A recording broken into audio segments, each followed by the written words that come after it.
Olá, querido amigo, nobre irmão, muito obrigado por sua companhia. Vamos gravar nesse momento aqui o último capítulo para hoje, tá? Esse livro é grande. Para onde vão os que morrem? É o livro Terceiro Milênio. Como viver sem medo do futuro? Convido você a participar conosco no nosso canal aí, tá bom? Para onde vão os que morrem?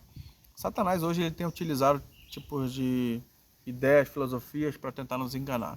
Que você não precisa hoje ser uma boa pessoa, porque você vai ter uma outra vida. Você vai ter uma nova oportunidade. Tenha cuidado. Eu prefiro acreditar que eu tenho só essa vida, eu só posso viver hoje, amanhã eu não sei. Então tenho que fazer o máximo que eu puder hoje para viver uma vida fiel a Deus, tá? Mas hoje Satanás tem trabalhado para criar uma imagem diferente, né? O diabo fará uso de todos os recursos para levar o ser humano a adorar qualquer coisa menos a Deus. O que é a alma? Pela declaração bíblica, você percebe que o ser humano começou a viver no momento que o pó da terra se juntou ao fôlego de vida. Então Deus pegou um pouquinho de terra aqui, ó, tá certo? Um pouquinho de terra, barro, alguma matéria consistente, fez o homem ali, uma matéria sem vida, pegou da natureza e pegou seu ar, só que um ar divino, né? E o homem passou a ser alma vivente naquele momento. Então, essa foi a ideia. Então, Deus introduziu a vida através do sopro. E assim, o homem passou a ser uma alma vivente. Interessante que a palavra ter e ser é diferente.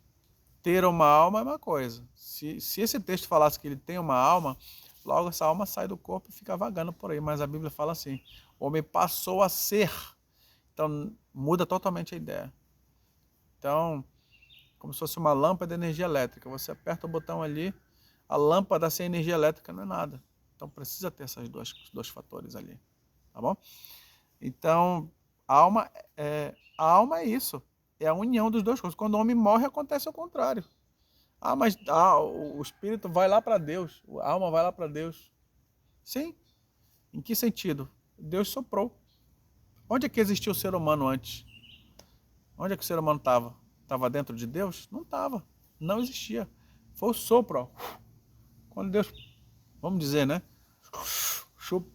Puxa de volta o ar para ele, o homem acabou, não existe mais. O homem está morto. E o que era feito de matéria virou terra novamente, virou esterco. Ok? Isso é básico, né? Elementar. E o que é o espírito? A palavra hebraica usada para espírito é ruach, o que quer dizer exatamente sopro. E em grego é a palavra pneuma. Por isso que é a questão da pneumonia, né? O pulmão fica duro ali. Os pulmões ficam inflamados, eles endurecem. Então isso é pneumonia. Por causa do ar, né? Então isso é o espírito. E muitas vezes o espírito que a Bíblia fala, olha, por que minha alma está triste?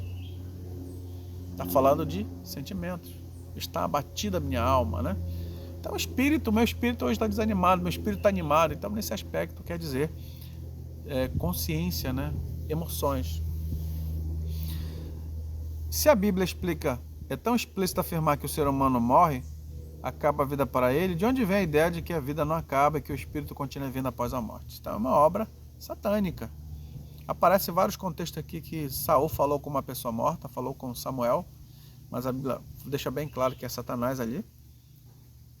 Saul não viu.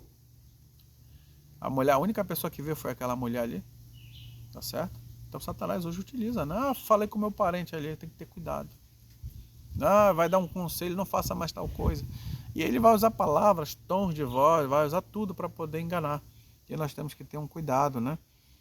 Dessa comunicação. Qual é a especialidade do diabo? Seduzir e enganar. Isso é muito claro. Outro ponto, questão de OVNIs, né? Pessoas por aí aparecendo, né? Pessoas que morreram, apareceu Beatles ali. E as pessoas procurarão, né? Os médicos, né? Tem até espíritos mediúnicos, né? O Dr. Fritz, né? Fazia cirurgia sem nada, cavava, furava aqui, aquelas agulhas, a pessoa não sentia dor. Isso acontece muito hoje. A palavra de Deus é clara ao ensinar que quando o ser humano morre, seu corpo volta para a terra e o sopro retorna para Deus. Um ponto para a gente finalizar aqui, a parábola do Lázaro, lá em Lucas registrado. Muita gente interpreta, né? uma divisão entre vivos e mortos, e o Lázaro volta, e o rico. A gente poderia fazer outros comentários, né, sobre essa parábola. É muito clara a palavra parábola. Parábola é uma história fantasiosa que ensina muitas lições espirituais, é ou não é? Temos que ter um pouco de cuidado. Lá é uma parábola. E você não pode criar uma doutrina com base num verso bíblico. Versinhos, trechos, falas. Acontece muito hoje por aí, pessoas criando narrativas em cima de frases fora do contexto. A gente vê hoje nas mídias, né, as pessoas da internet pegando falas e dizendo que a pessoa quis dizer isso, às vezes não é. Aconselho você a ler a Bíblia como está escrito de fato, sem nenhuma paixão, sem nenhuma emoção, estudar o contexto histórico. Isso vai fazer muita diferença, né? E você não vai ser enganado. E a Bíblia deixa muito claro que a Bíblia compara o sono, como a morte com o sono, né? Então, essa é a ideia, que ela deve ficar muito clara. Para onde vão os que morrem?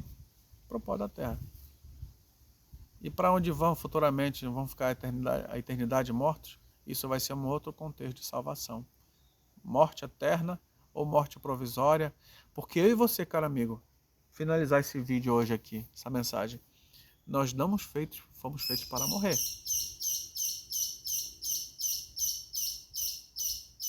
Né, pássaro? Fazendo barulho aí. Nós não fomos feitos para morrer. Nós fomos feitos para viver uma vida eterna. É por isso que vamos ou já sofremos pela perda de uma pessoa que a gente ama. Então eu convido você, se você tem esperança de um dia ver, ou eu e você morrer um dia, que nós tenhamos esperança do breve retorno de Cristo, e Ele vai tocar a trombeta, os mortos em Cristo ressuscitarão primeiro. Quer você estar nesse meio? Que Deus abençoe a você. Um forte abraço e continue atento aos próximos capítulos desse livro. Até a próxima. Curta, compartilhe, faça parte dessa rede social. Forte abraço e até a próxima.